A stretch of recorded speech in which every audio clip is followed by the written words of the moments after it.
Josh Trent, Wellness Force, here with Peter Crone.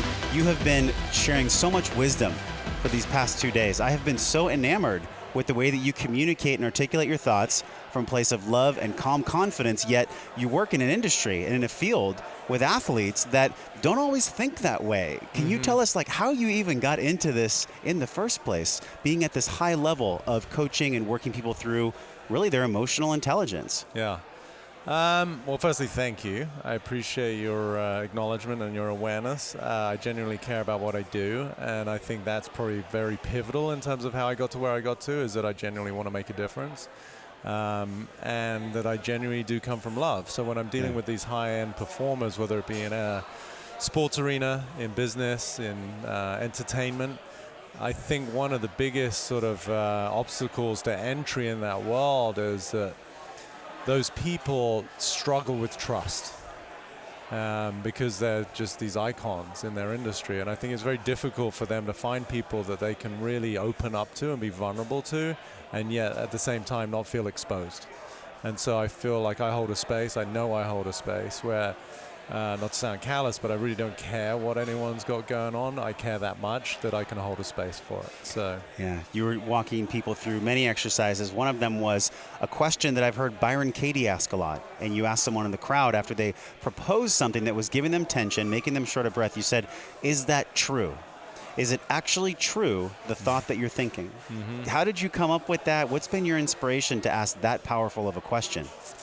I think, like a lot of us who are teachers, it's invariably through our own life experiences. And I can remember distinctly, as I shared with the group, something I'd gone through in a relationship situation in my own life, where what occurred to me was that the underlying foundation for the reason that the relationship didn't work, or one of the components, was a deep belief that I wasn't enough.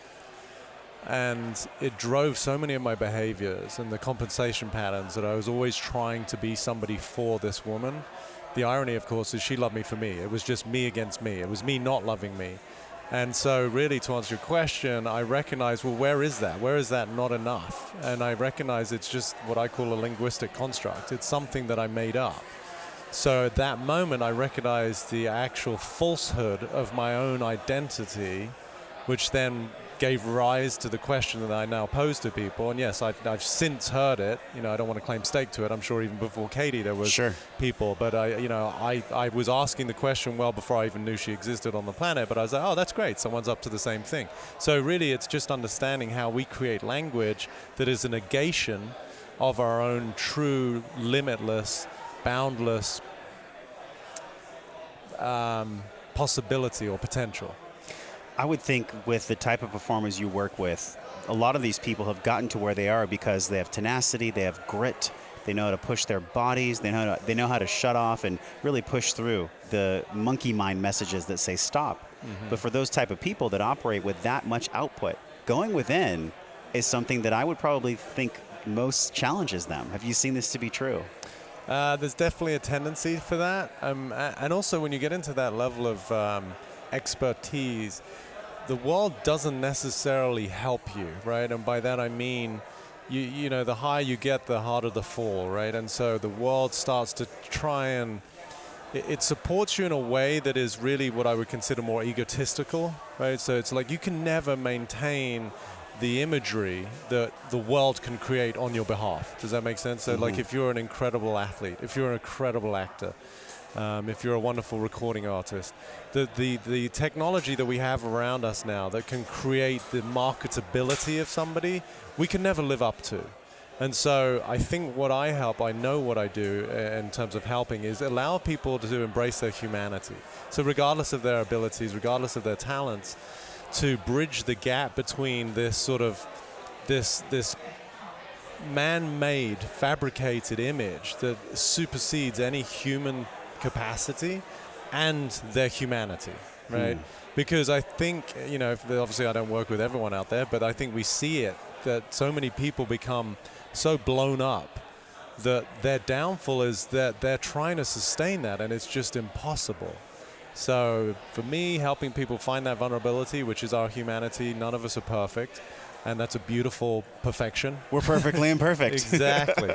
And to help people Yeah. who are put into a pedestal position of perfection embrace their imperfection, maintains their humility, it maintains their balance, it maintains their health, and allows them to sleep at night. This balancing act we're always trying to achieve, whether we're a pro athlete or an everyday warrior. And I say warrior because right now we've probably never been under so many attacks for our attention. Attention's really a currency, which many people have talked about on the show before. So this currency of attention, how do you disseminate where you focus, where you put your attention so that you don't succumb to the depths of decision fatigue, and maybe share with us how you work with athletes and high performers in that same regard so that they don't have so much decision fatigue, prioritizing the things that really just mean the much?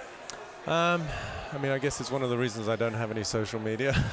Because you don't have an Instagram or a Facebook? I do not, no. I mean, listen, I understand it, and it's sort of tongue-in-cheek because I probably am going to develop a corporate Instagram at least, just by virtue of demand.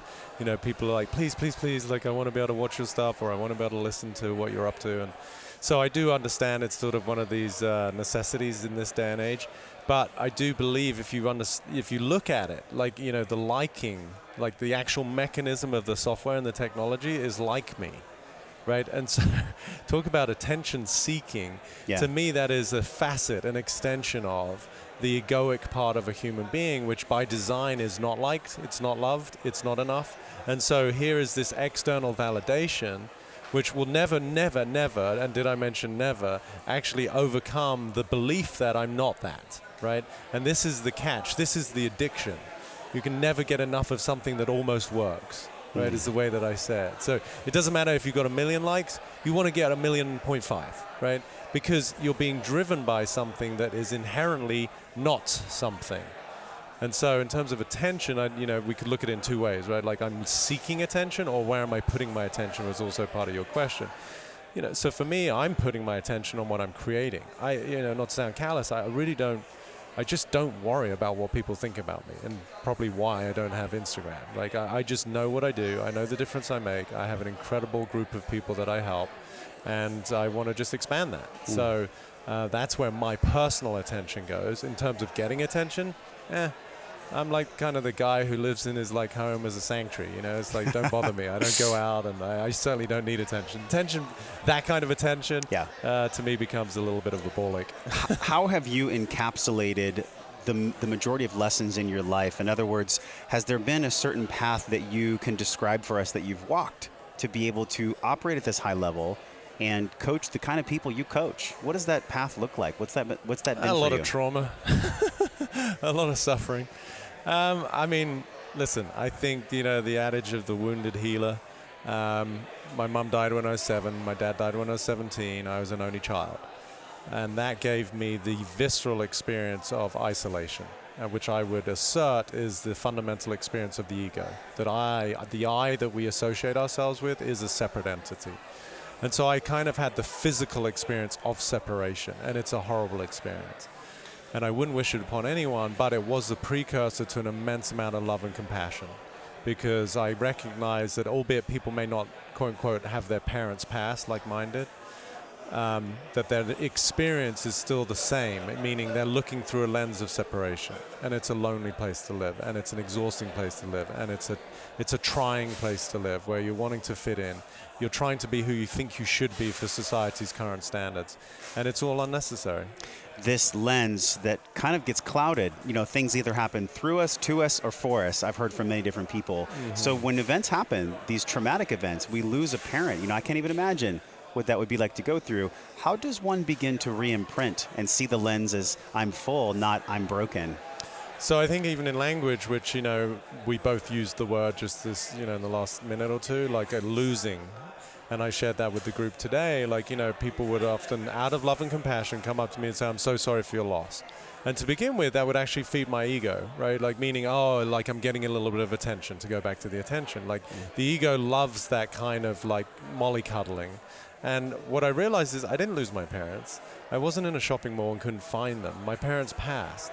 And that may seem a little cold or a little callous, but it's like what I consider my relationship with reality is I'm dealing with what is. I'm not dealing with my story about it. So I didn't lose anything. My parents passed, and as far as I know, no one is free of that game, right? So where it gave me immense amount of freedom and the path that I had as part of that was recognizing, dealing with reality, and these are the laws of the game. You know, if you go and play basketball with some people, you don't pick up the ball and run to the other end. They'll be like, rules to the game. Whoa, whoa, whoa. You know, it's like, that doesn't work. Yeah. So one of the rules of being human is you're going to die. It's inbuilt. So I think it bred a huge amount of acceptance, similar to me recognizing this experience of separation and isolation. And so that's definitely been part of the path of helping people, and I hold a space of love and acceptance for them. Let's talk about hygiene then, because we all know about physical hygiene and physical training, but for emotional hygiene, you know, the practices every day. What does that look like for you now? Hygiene. Wow, I've never looked at it like that, but I do like that word. I'm a clean freak. Some people might describe it as you know, a daily ritual or a morning ritual, a night ritual. There's been so many incredible speakers, you being one of them, this whole weekend at the Surf Movement Masterclass here. But what's that daily hygiene practice look like for you now? You know what? Part of my practice is I'm an Ayurvedic practitioner, and some of your listeners might not know what that is, but it's a beautiful science. It's sort of the mother arm of yoga. Yoga is misunderstood. It's not the physical practice. It's really a self-realization practice. But Ayurveda is sort of akin to traditional Chinese medicine. So we look at individuals and life through the lens of elements. And why I share that is because there's this beautiful tenet in Ayurveda where they recognize the stages of disease. And there's 6 stages of disease. And the first stage is accumulation. We accumulate too much of something in our system. So, for example, we get too much heat from spicy food, alcohol, stress. And then that looks like, okay, acid reflux would be the second stage. I'm now getting an aggravation. So really, that speaks to your hygiene. So my practice is I just avoid accumulating. Does that make sense? So whether it be mentally, emotionally, physiologically, materially in my environment, I love to have a minimal, very clean home. Not OCD, but because I recognize that space affords me a sense of lightness and possibility. So for me, it's, you know, just letting go of stuff on every level. And you look at these shows that I've seen on whatever, National Geographic or I can't remember, but you get these hoarding shows. Like, I mean, it freaks the crap out of me when I see it. Oh my God, it's just awful. It gives me a shortness of breath when I look at these rooms. And that's just somebody's actual environment. Now think about the hoarding that people have in their physiology, in their biology, in their psychology, the unprocessed emotions. Humans are hoarders. And ironically, because we come from a mindset of scarcity. So if you're coming from a mindset of scarcity, what do you have to do? You have to hold on to things. But the mindset of scarcity is the lens that is fictitious.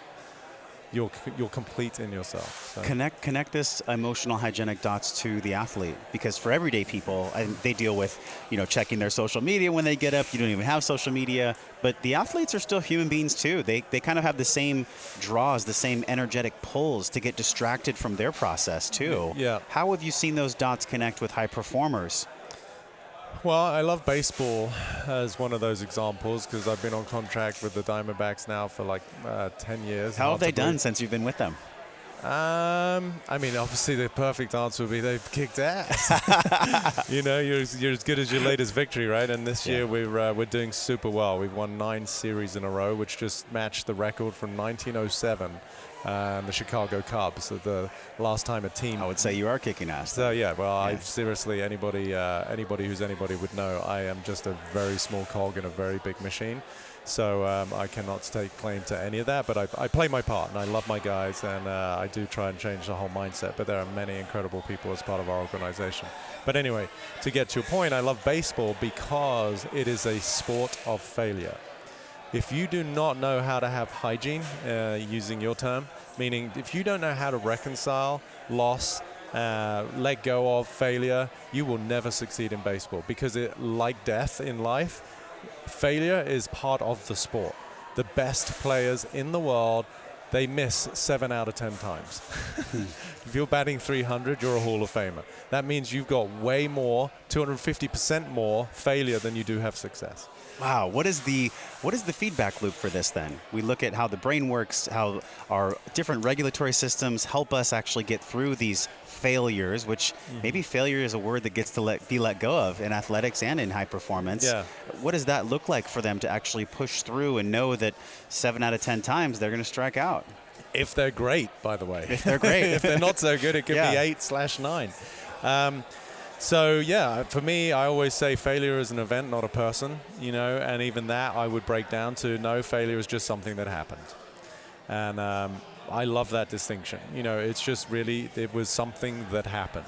The ball, you didn't hit the ball, right? Yeah. So the way that we as humans articulate events is usually to our detriment, because it's way that the ego reinforces its sense of inadequacy or whatever it might be. So yeah, you're right. I mean, for me, failure is something I never, never, never will consider as part of my life or any of my clients' life. It's just something they did or something they didn't do. Let's shift just a tiny bit, because Sure. you've mentioned ego a few times, and it's come up in so many discussions here. It's not that we want to kill the ego. We don't want to squash the ego's existence. No. We want to learn how to dance with it. We want to Yeah. learn so that it's not in the front seat, but it's still part of us on the ride. Yeah. How would you describe your relationship with the ego now and how that relates to athletes? I love that. It's a beautiful metaphor, and one I use myself, which is, you know, putting like a child. You don't put the child in front of the steering wheel. You'd crash the car, man. Yeah, and that's how most people live their lives. Yes. A lot of crashing. So yeah, with my athletes, it's a fine line, because much of their success is driven by ego. Like, there is a certain degree of I'm the best in the world as a subtext, which allows them, gives them the confidence. But then to not hold on to that in terms of how it defines them. So for me, in terms of how do I dance with the ego, I love the expression of the ego doesn't want to be healed, it wants to be held. And so the ego is, by its design, an entity that every human being's got, and its foundation is inadequacy, scarcity, insecurity. These are just its qualities. And if we can just reconcile that and go, it's not going to change that, but I, the bigger being, you know, without getting too philosophical, the self, the pure awareness that I am, I hold the space of, I can be with that. It's just like a parent, you know, and I'm sure many of the listeners will be parents. When their child is screaming, their child is upset, their child is scared, their child is sad, they hold a space. They don't push the child away. Maybe some do, but let's not get into that today. But, you know, they would hold a space they would hug the child. Yeah. They would say it's okay. The human adult, when they have their woes and their sadness, they tend to go into judgment. They tend to go into resistance, and that's where all the suffering, or a lot of the suffering, comes from. And this space between us breathing and accepting what actually is versus trying to fight and be in that hand-out, arm-locked resistance, that's actually what I felt from your work that describes what suffering truly is. Yep. Can you expound upon that just a little bit more? For sure. I mean, I really use those words interchangeably, which is suffering is resistance and resistance is suffering. And resistance to me is that. It's that I am negating, I am resisting what is. Now, if you really understand that, it's so futile, right? Like, you know, it'd be like me getting up in, you know, the middle of the day and going, damn it, like the sun is overhead. Like, I just don't want that. It's like, well, you know, how's that working out, not wanting it? So when we don't want things that are the way they are, we're going to suffer. So for me, I have this, what I call this intimate relationship with reality. I allow things to be what they are, and simultaneously, I am what I consider a master of my own destiny, not in an egotistical control way, but I am doing the best I can to generate, create, design the life that I choose. And it doesn't always work out, and there's harmony with that. This model of constant, almost iteration. You're constantly, you know, discerning and then iterating what's going to be working next instead of falling into a failure model. And I think for athletes especially, there's probably a lot of people in that community that might think, what is all this feeling stuff? What is all this talking about emotion actually going to do for my performance? How can the everyday athlete use some of these emotional tools that you talk about in their life practically? I think they're just indicators. You know, if you're feeling a certain way, like, you know, you're going to know to what degree, what state are you in. If you're feeling sad, if you're feeling apathetic, if you're feeling resigned, if you're feeling depressed, these to me are all indicators that you're in some form of resistance. And that's a gift, right? Because otherwise, how are you to know what is your relationship with reality? Conversely, if you're feeling joy, if you're feeling freedom, if you're feeling a sense of peace, if you're feeling a sense of love in your relationships, and to me, these are sort of references to what I would consider the soul, the true essence of who you are. And so that's my guiding force, is I know, because I've now practiced living in the state of like non-resistance, of freedom, that whenever I slip into these emotions or states that might be sort of under the umbrella of stress, it's like a punch in the face. However, most people are in a mild state of stress all the time, so therefore they don't notice it unless it's like really traumatic. It's a panic attack. It's something that's like super anxious, inspiring. Because otherwise that frame of reference, there's no relativity.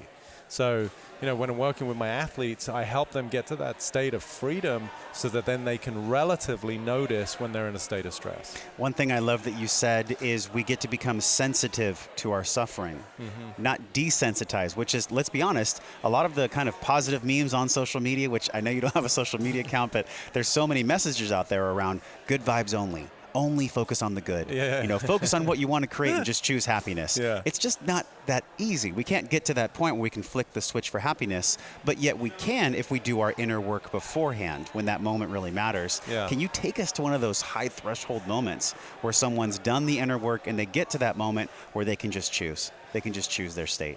Yeah, I mean, that takes a lot of practice, but as you spoke, the thing that I thought about is like, it is like, you know, old sort of sports psychology was like, think positive, you know, and it's just a joke. It's like I only want to live like in the light.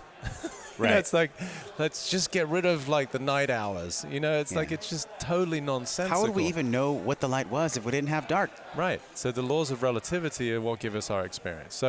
So for me, it really is that integration of the parts of us we love and the parts of us we don't love. The beautiful soul full of love and the little human that's full of fear. It's all okay. And to make space for that. So for me, it is really about integration. It's about embrace. It's like the Taoist sign, you know, of yin and yang, and recognizing that you just can't have one without the other. So in Major League Baseball, what are you most stoked about in your work, in your line of coaching these high performers, really guiding them through what it means to be comfortable and to love themselves in these moments that matter so much? What are you most excited about for the work that you're doing this year and next? I mean, it's just... It's like I just got a text. I've got a show jumper who just competed in a huge Grand Prix, and she just texted me so elated she jumped double clear. So what does that mean? It means, you know, when you go through the first round, you have to jump over all the obstacles. And if you hit a rail, you get a fault and you don't go to the second round. So she went double clear, meaning she went clear the first round and she went clear the second round. So she kicked ass. So that's what I get out of it. I know you asked about Major League Baseball, but I equate that to any client I'm working with, is the joy of somebody's sense of accomplishment by recognizing what was holding them back, integrating it, recognizing the futility of it, and the falsehood of it, and then what becomes available on the other side of that constraint. And for me, the biggest experience is freedom. So whether it be a baseball player, a show jumper, an NBA guy, a PGA Tour guy in sports. It could be a businessman, a hedge fund guy, an actor. It could be a stay-at-home mom, a kid with ADD. What makes me in terms of my joy is watching other people find an experience of life they just did not know was available to them, and that's freedom. I think people misconstrue freedom and happiness. I think they're two separate terms, but they do kind of interrelate, almost like a Rubik's Cube. How would you define happiness in this life? I think it's one of these sort of buzzwords a little bit, and I don't have a problem with it. But I think, you know, happiness, I prefer the word joy. You know, I can remember seeing, and this may seem like a weird segue, but I can remember being in London, and I was with a girlfriend who I dearly adored. Not a romantic situation, just a friend who's a girl. And we were at a pub, and she picked up her phone, and her whole face went this sort of ashen gray, and she just started bawling her eyes out. And I can distinctly remember watching her, and it may seem weird, but there was a degree of jealousy because she was feeling so deeply that what I found out after she got off the call was it was her dad saying that her grandpa had died, and clearly there was a strong connection. But why I share this in the realm of joy is that she was feeling, and even though the feeling looked like sadness, to me it was a reflection of love. And that to me is freedom. Versus happiness is sort of more in that positive scale, right? Like, oh, everything's going my way, and that's great. But there's something beautiful about grief. You know, there's something beautiful about missing somebody you love, whether they're here or they're not, or... You know, and that to me is the full gamut of human experience. Excuse me. And so I think that to me that's joy. I'm not resisting any of my feelings. I'm allowing all of my feelings. Why are kids so happy?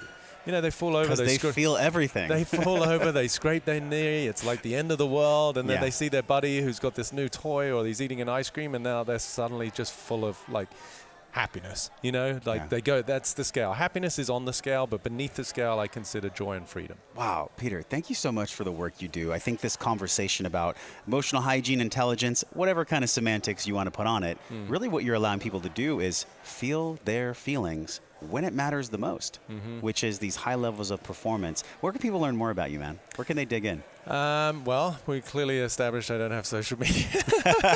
So I'm sure you're on the interweb somewhere, though. Yes, I am on the interweb. Just my name, petercrone.com, petercrone.com. Soon to be joining the dizzy ranks of the millions of people on Instagram. Yes. So, but I'm sure that you will teach us how we can defer this attention in social media, which is kind of plaguing everyone. And I see a lot of athletes talking about this too, where they've had to put an arm out to social media. Yeah, and I think, you know, and again, it's like anything in life, I think it's the way you do it. It's the underlying energy. I'm not going to do a personal Instagram. I will, of course, feature. But it will be more about this new brand that I'm going to be launching here soon. Can you tell us about the new brand, or is that to be continued? That's going to be continued. But it will be the title of my book, and it's going to be online courses, and I'm super, did I say super, excited. You sound excited. It's really my raison d'etre. I think it's my purpose. So that will be the Instagram feed, but I will obviously feature as the founder and the inspiration behind it. So. But if people go to my website, they can enter an email, and they will be updated with online courses and when my book comes out, and eventually when I join the dizzy heights of Instagram. So to finish the point, though, it is the way that you do it, right? So I think a lot of people create Instagram as a means to trying to find value, as a means to trying to get attention, as a means to trying to find love. It's not wrong, but they will never be fulfilled. I'm creating it purely as a means of self-expression and sharing. You know, whether I have 1 follower or 1 million followers, I'm just expressing. Last question then for you. At this intersection of emotional and physical, really intelligence, this is what we talk about on the show, man. This is why I was so excited to get downloads from you. Yeah. How would you define it? Wellness. What's your definition of wellness? Whew. I like to drop the bomb I at the was very going to say, and now we're wrapping up. Gosh, wellness to me is, I think it is that intimate relationship with what is. You know, I would say wellness is the byproduct of the absence of resistance. Think about that. So if there's not absence, and if there's not resistance in my life, then things flow, and I would consider that wellness. When the body is in a state of resistance, when there's a block, when I'm holding onto something, when there's fear, there is not wellness. There is the absence of wellness. However, if I remove the resistance, if I remove the suffering, then wellness flows. I would consider our inherent nature is wellness. But because we look through a lens of limitation, we become sick. We have dis-ease. There is a lack of ease, which then manifests in the body as dis-ease. So for me, it's all about freedom. It's about peace. It's about recognizing our true nature is that. And to, as the Buddhists say, neti neti, not this, not that, to negate, to remove all of the constraints that we've made up over life. Wow, fantastic, man. So enjoyed spending time with you this weekend, and we're going to link so much information about you in the show notes. So what a joy to connect with you, Peter. Josh, thanks so much. Thank you for having me.